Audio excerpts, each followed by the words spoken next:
So here we are back again,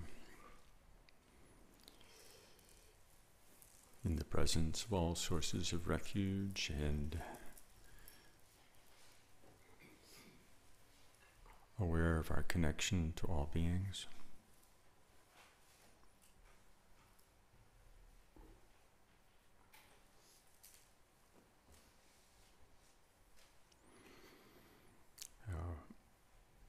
What was just passed out is a combination of things that we'll use today and things that you can use in the future. So, just the first page. The loose page is actually just, it's identical to the back side of the first page, except that the fonts work. So you can just tuck that in there. It's just the back side of the first page. You say, oh, it's the same, but if you look, it's not quite the same.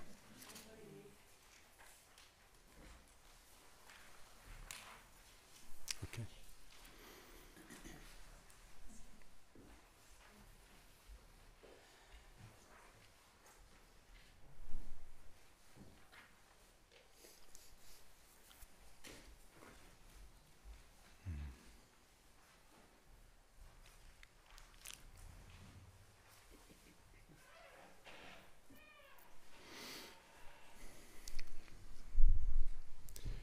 We've spent many lifetimes cultivating our abilities as samsaric beings,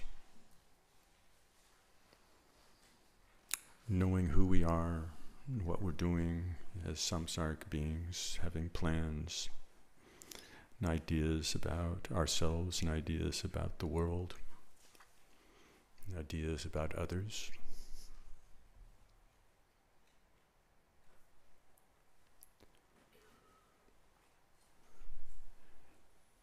And we have kind of a full court press, to use a basketball term, even though I don't watch basketball, but we use everything we've got. We throw everything at it that we have in our bag of tricks to create this samsaric identity and maintain a good story about the world, about samsara and what's going on.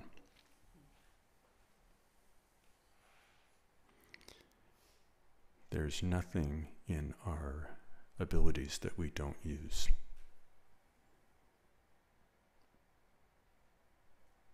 We tend to think of ourselves as somewhat neutral and unbiased observers of phenomena, but this is not so. And we'll go into this in a little bit later, but to dive straight into the Vajrayana approach to this is, if we're going to use all our capacities, sort of 24 hours a day, sleeping, dreaming, waking, walking, thinking, talking, if we're going to use all that to cultivate our samsaric identity and relationship with the world, we need to also bring everything to bear to jump into the other end of the pool, the enlightened being end of the pool.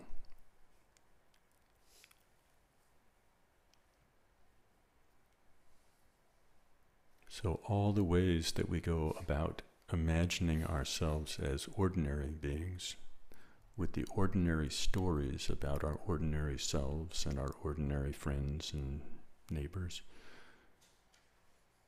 All those things we use in Vajrayana practice to cultivate our relationship with our pure nature, or as Bokar Rinpoche said, who we really are.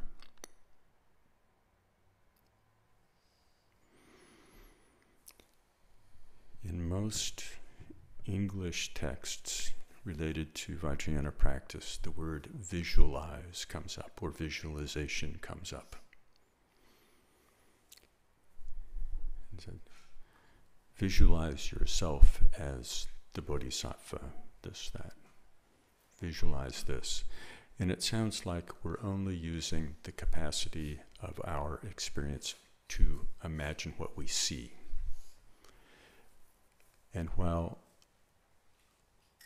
our identity and our interpretation of the world and our ideas about that do revolve very much around our ordinary sense of visual perception.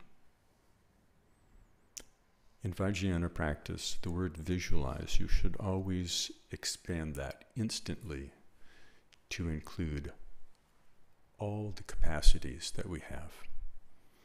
Sight, sound, feeling, taste, smell, thinking, feeling, emotional sense of things, pleasure, unpleasant, all these.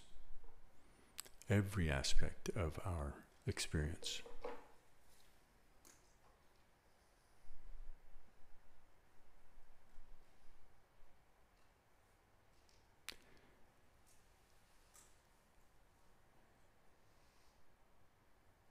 In comparison to shamatha, where the instructions are kind of very simple, sort of like, just pick this up, balance it, and then just leave it there balanced. The instruction is very simple. Thank you, Zopa. But the results are usually just about like that. I place the mind. I allow to rest. So simple. And if somebody told you it was really going to be easy, after a half an hour of it, you would be rightfully angry with them.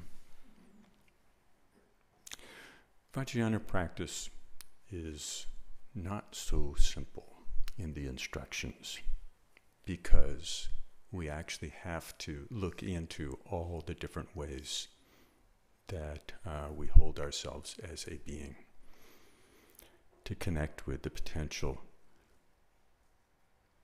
in a true way, in an authentic way, not one that's covered up by all the stories that we have about who we are.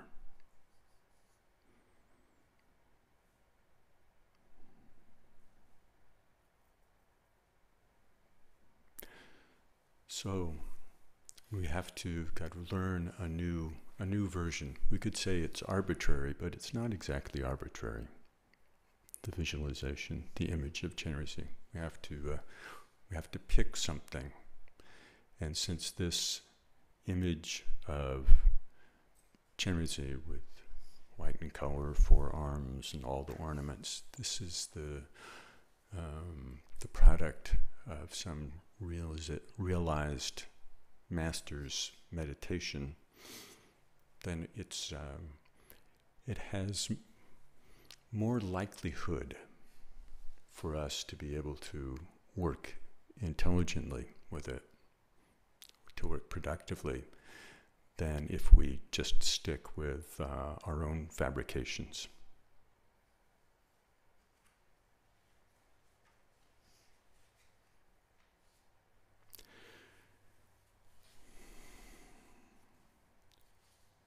And just as in our ordinary life, we start to have stories.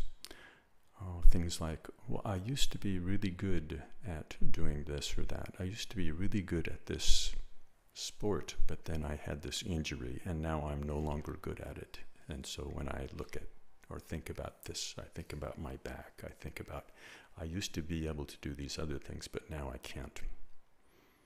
We have all these stories.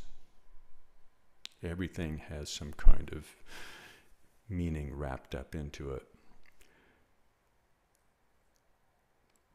And so the same thing is true. We have to approach our Vajra world and our Vajra identity as the Bodhisattva to understand the actual kind of meaning behind it, the meaning within it.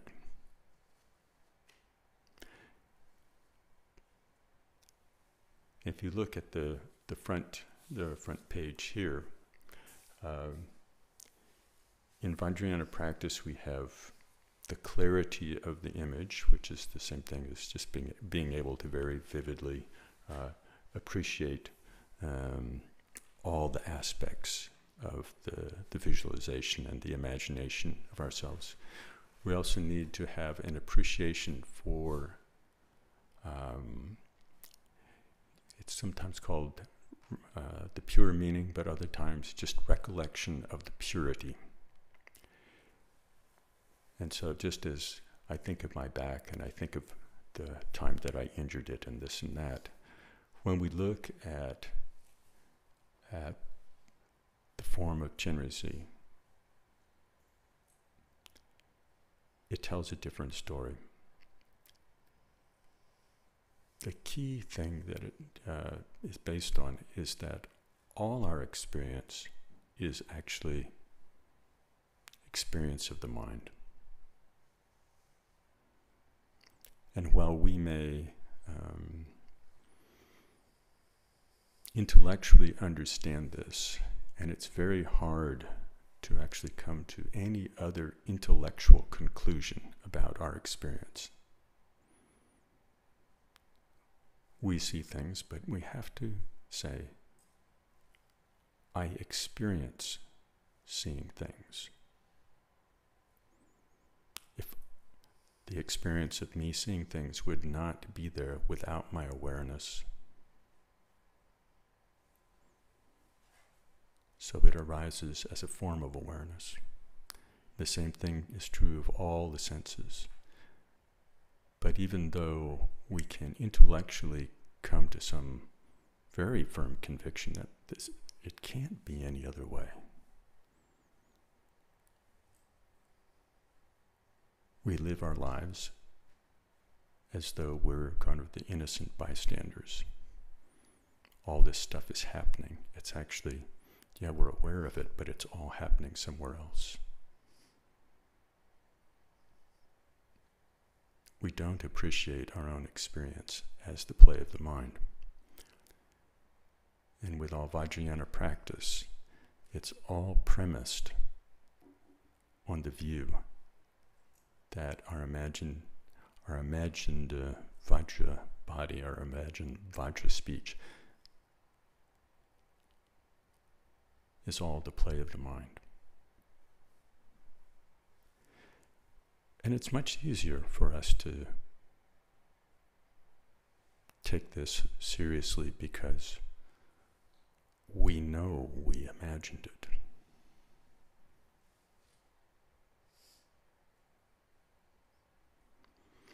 There are many implications, though, of this.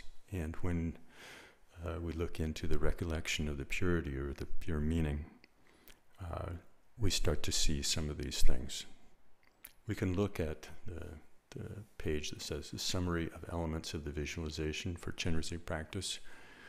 You could look at this and say, oh, it's a little bit like reading the resume for Chenrezig, getting to know something about Chenrezig, about what it would be like if we actually did see all our experience as the play of the mind. If we were not trapped by our confused view of appearances, our confused sense of who we are and what's going on.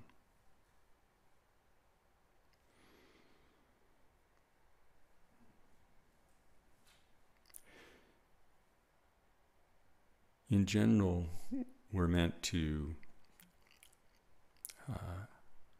look at these things more in between sessions so that it becomes clearer and clearer in our minds what Chenrezig is like. What are the qualities? And then during the session to rest more with the general impression of these things.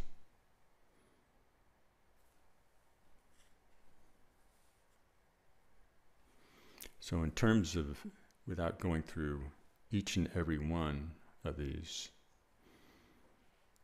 in terms of going into the meaning,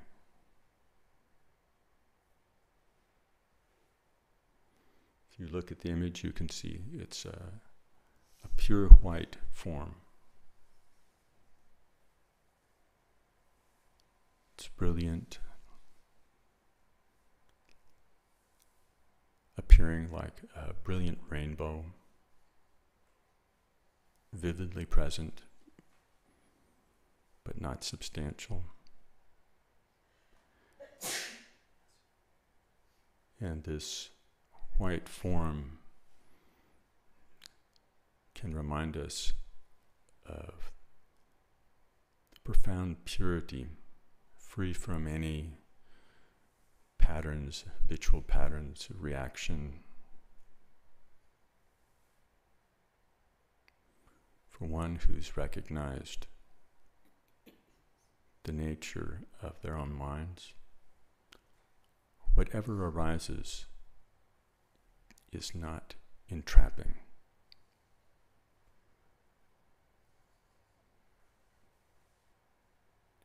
It doesn't need to be one way in order for us to feel good, for the bodhisattva to feel good. If it's another way, it doesn't disturb the profound well-being of the bodhisattva. So in this sense, the bodhisattva is free of any stain of conflicting emotion, but radiantly present. The one face smiling, indicating that it's a reminder that all phenomena are actually the radiant appearance of the mind.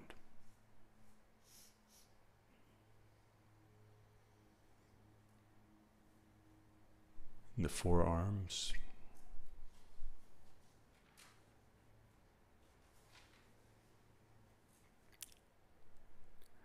these are an indication that the four immeasurables, immeasurable loving kindness, compassion, sympathetic joy, and equanimity, are the natural expression of the bodhisattva's mind and activity.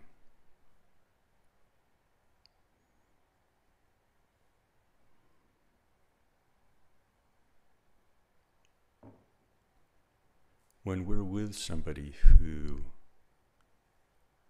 is resting in profound equanimity, there's something about the presence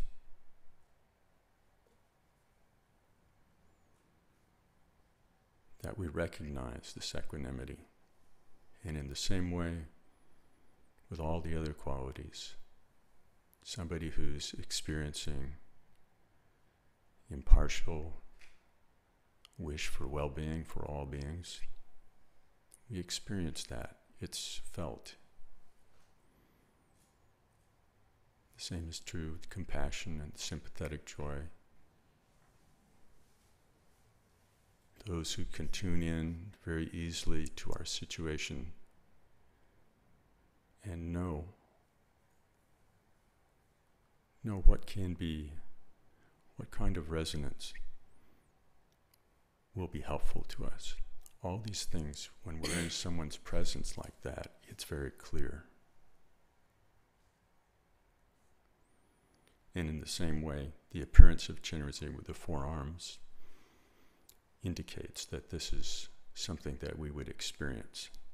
We would experience the presence of somebody who was naturally experiencing the four immeasurables, naturally manifesting them.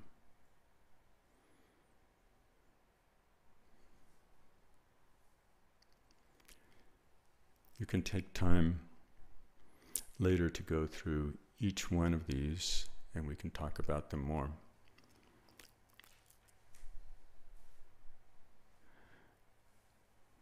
But we don't have that much time today, so perhaps we'll go through a few more later on.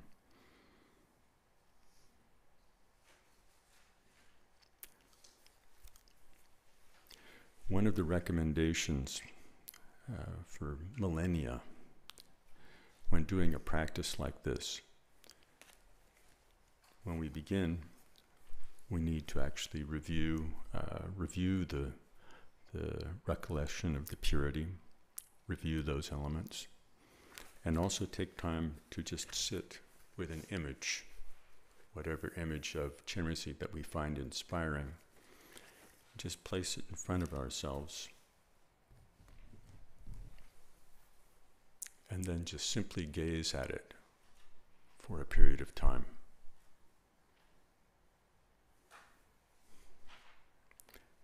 At first we may notice, especially if we've just read, oh, 4 arms, indicating manifestation of the 4 immeasurables. We note 4 arms, we note these things.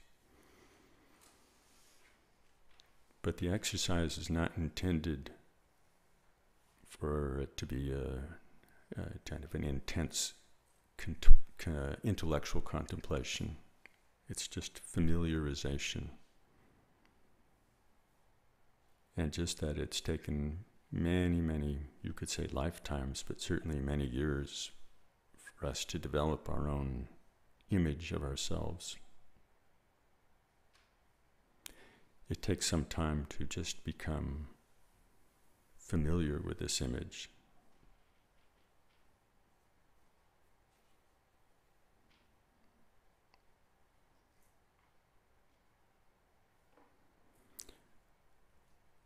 And I've found over the years that this is an exercise that is helpful to do again and again from time to time.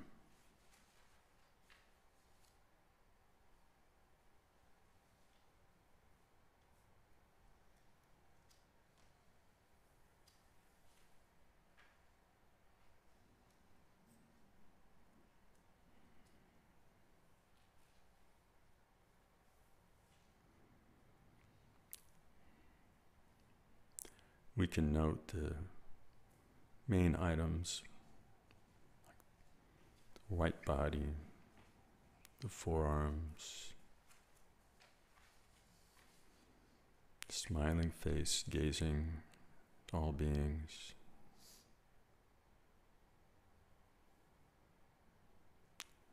legs in the Vajra posture,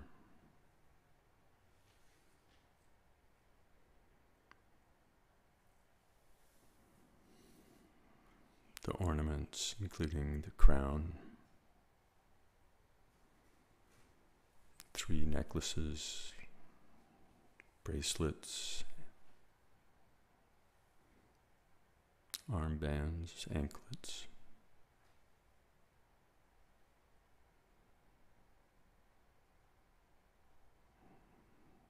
deerskin over the shoulder,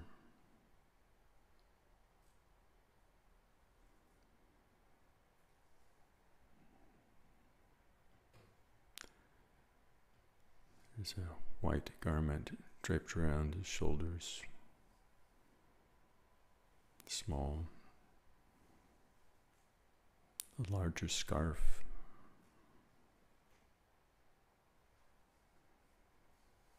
red silk for a robe,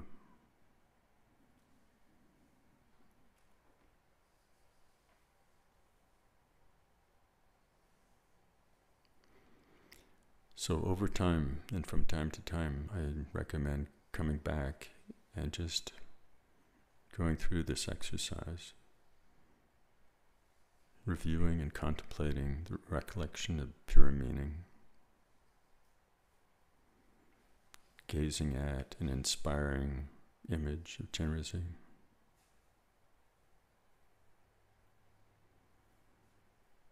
the stainless moon behind, the lotus seat, the moon, a disk,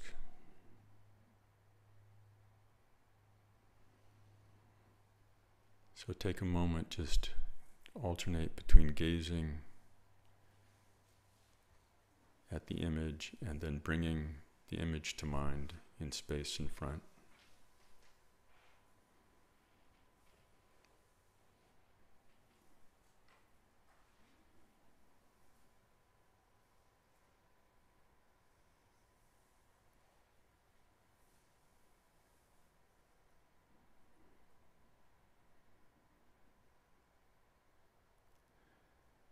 At first it may not be clear, or maybe over time, sometimes it appears clear and sometimes it doesn't appear clear.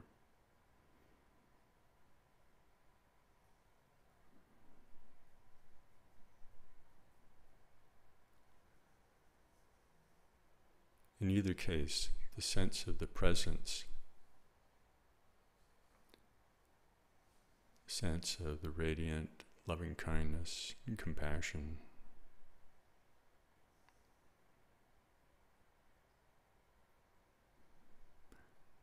can always recollect that.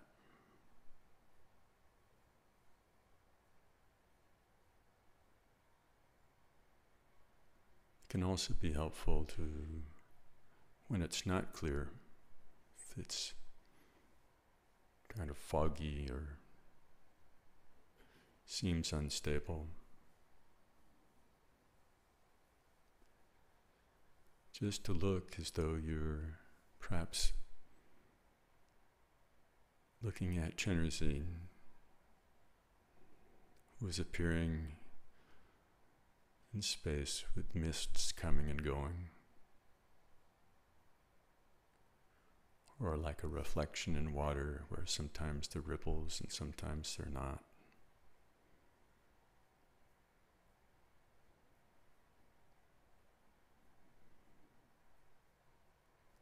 We may have the sense, oh, I don't know what Chenrezig looks like.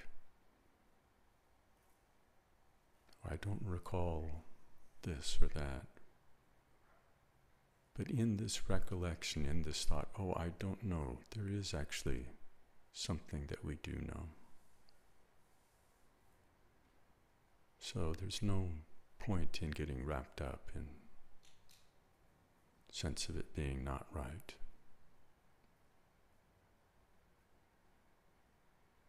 So we balance the cultivation of clarity in the image, using the anchor of the sense of cultivating a connection and a sense of presence.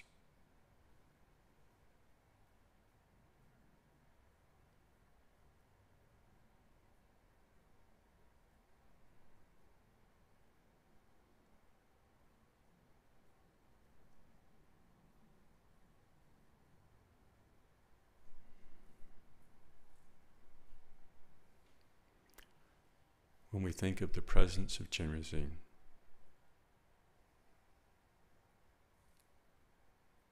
we can use the image sort of like the residence for any inspiring being that we know, that we've heard of.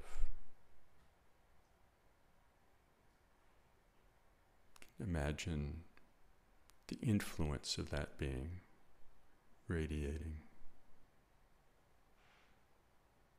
touching us, touching all beings.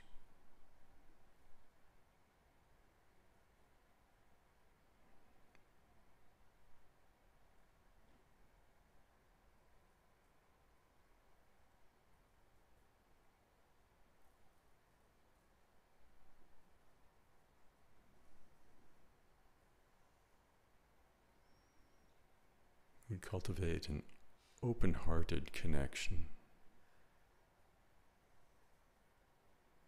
From our side, we look to recognize our appreciation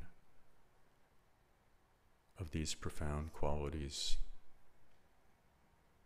appreciation for the manifestation of profound loving kindness.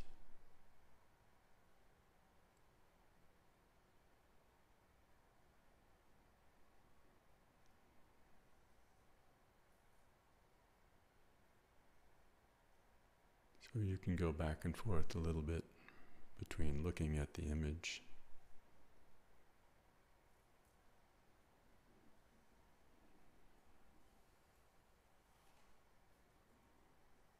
and just resting on the sense of presence, the image in space in front.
Sometimes you can let the mind's eye move through the image,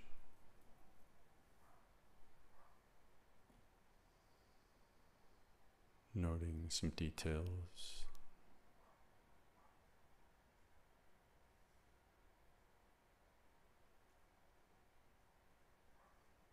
When you do that, do it gently.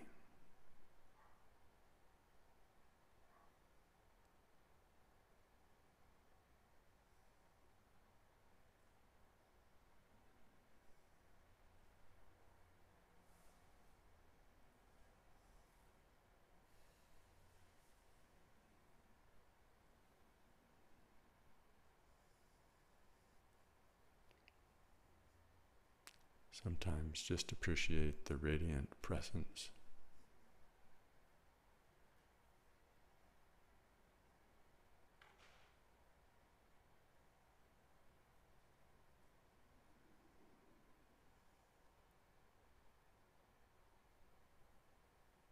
Recognize your own yearning.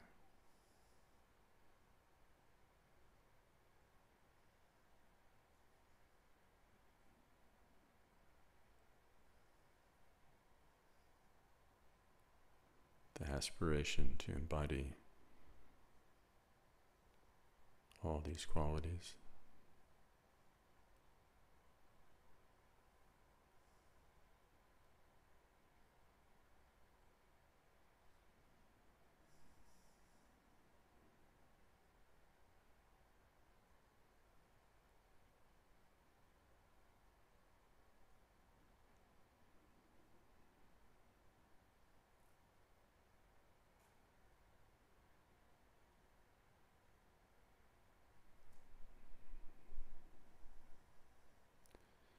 Bringing to mind the overall presence and the radiance, the brilliance of Chenrezig. Allow Chenrezig to dissolve into a point of light, small ball of light in the heart center. And again, allow this to dissolve into you.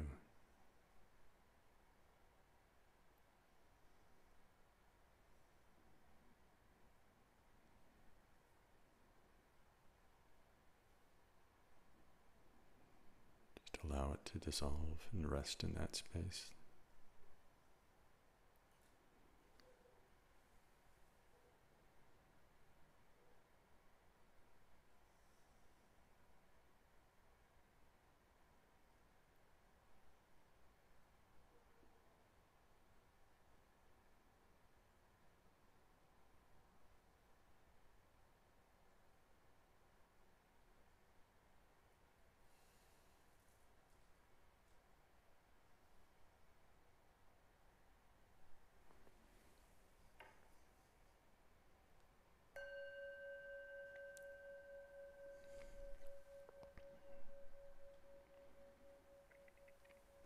Engender the wish that all beings be free.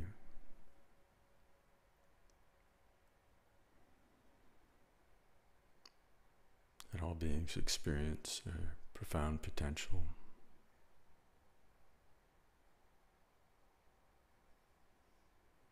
Let that wish radiate and fill space.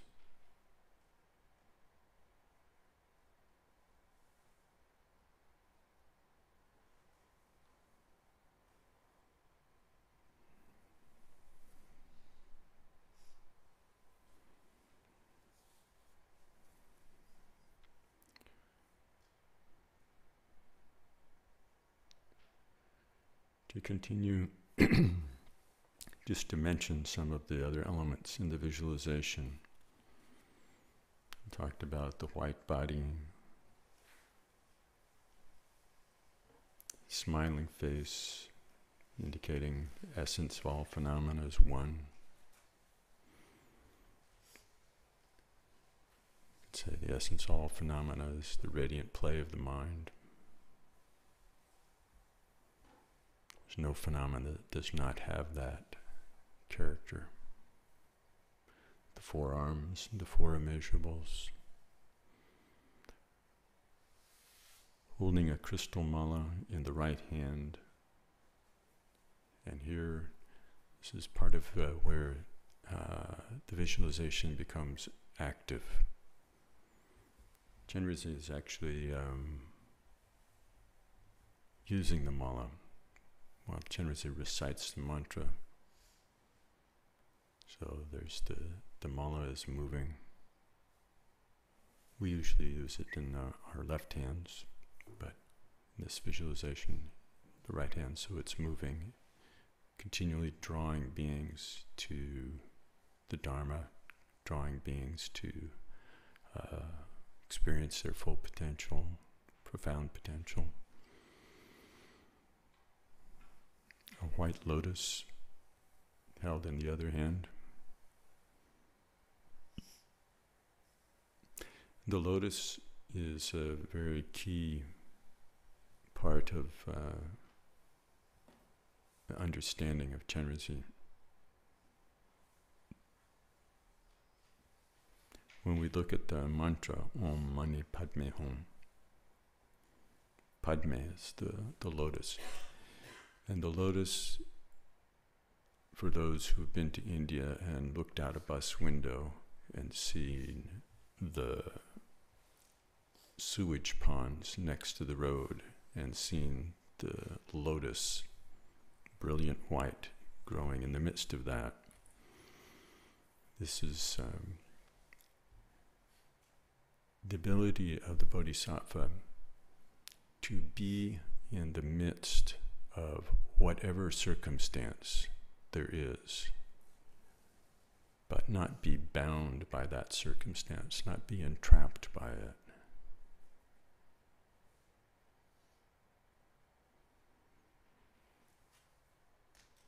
It's a very profound contemplation. We can contemplate that throughout our lives. How is it that we're trapped by circumstances?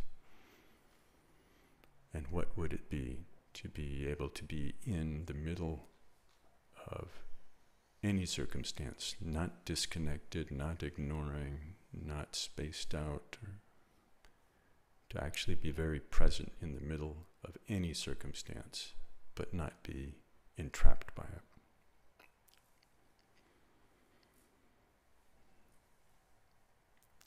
The wish-fulfilling jewel held between the two hands in front.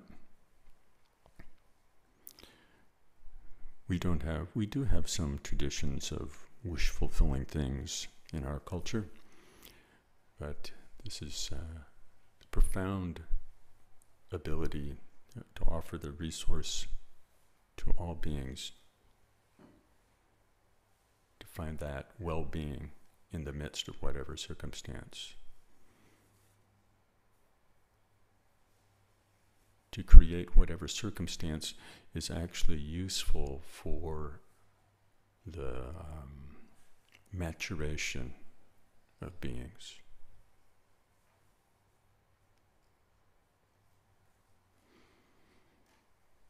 The deer skin over the left shoulder corresponds to the tale of example of from a story where a deer will in the forest will hear of some kind of conflict or danger arising and insert itself between warring parties.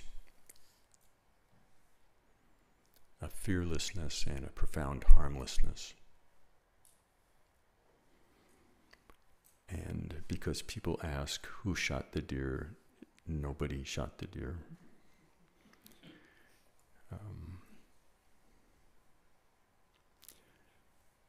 Amitabha, the Buddha red in color, sitting above Chenrezig's head.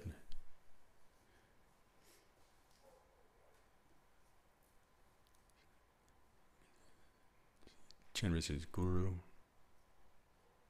Chenrezig's kind of root. You can say that Chenrezig is a manifestation of Amitabha.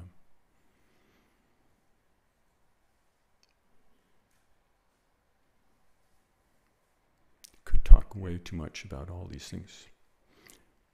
The Vajra posture, seated on a lotus moon seat, the full lotus position. The lotus, that posture indicating that the union of compassion, compassion and wisdom, sometimes compassion and emptiness, but I think compassion and wisdom or compassion and insight is perhaps more accessible. Again, very similar to the meaning of the lotus. The union of the ability to be in circumstances and see the entire workability of the circumstance, to see the empty nature of it, which makes it entirely workable. All the ornaments indicate, as Michael told in a story from Kala Rinpoche, the teachings from Kala Rinpoche, all the ornaments of Sambhogakaya, just set aside that term, but all the ornaments indicate that the mind of the Bodhisattva is endowed with total resourcefulness. Anything, any resource that's needed is there. 5 colored silks. There's a silk band in the crown. There's the blue scarf over the shoulder, the white small shirt, the red skirt, the yellow silk belt. Indication of the 5 wisdoms. Again, don't need to go into the details. The moon behind. The moon is often an indication pointing to, it's a sign of loving kindness and compassion, and the full moon being fully developed.